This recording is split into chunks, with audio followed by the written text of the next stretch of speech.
L'édifice est une synagogue située dans la localité de Matzliar, dans la périphérie de Tel Aviv. Une synagogue un petit peu particulière, puisqu'ici les fidèles doivent ôter leurs chaussures avant d'y pénétrer.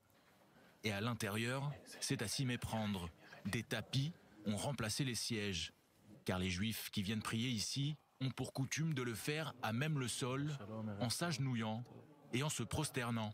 Des rites qui ne sont pas sans rappeler ceux de l'islam.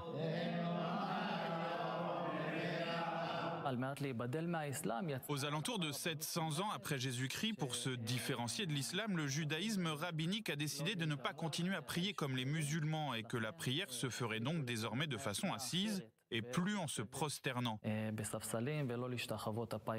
Bienvenue dans l'une des 10 communautés juives karaïtes que compte Israël, un courant du judaïsme reconnu par l'État qui s'oppose pourtant au courant rabbinique. Alors que ce dernier domine largement le judaïsme depuis plusieurs siècles, les juifs karaïtes auraient représenté jusqu'à 40% de la population juive mondiale jusqu'au Xe siècle de notre ère.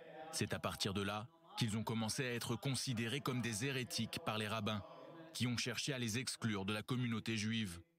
Les juifs karaïtes ne représentent plus qu'aujourd'hui que quelques dizaines de milliers de fidèles, dont l'immense majorité se trouve ici, en Israël. Le consistoire nous rend la vie difficile. Les rabbins nous sont très hostiles jusqu'à aujourd'hui. Il s'agit d'une hostilité historique. Dans le judaïsme karaïte, les rabbins ne sont que des messagers qui interprètent la Torah au sens propre. Ils sont en fait les intermédiaires entre les fidèles et la Torah. Alors que dans le judaïsme rabbinique, les rabbins ont autorité d'interpréter la Torah pour faire de nouvelles lois, ce qui ne correspond pas au dogme karaïte. Les juifs karaïtes ne basent en effet leur foi que sur la loi écrite, telle que la Torah l'a décrit. Selon la loi rabbinique, même si ton rabbin te dit que noir c'est blanc, tu dois lui dire amen. Le judaïsme karaïte se base sur l'idée que le bien se trouve dans la Torah et qu'il n'y a pas besoin de se fier à l'opinion d'un autre. La compréhension de la Torah dépend de l'individu.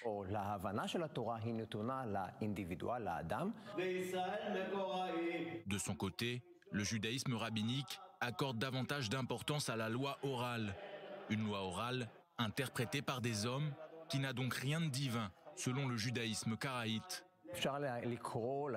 On peut tout à fait considérer le judaïsme karaïte comme le judaïsme originel, qui conserve les premières traditions du peuple d'Israël depuis toujours, jusqu'à aujourd'hui.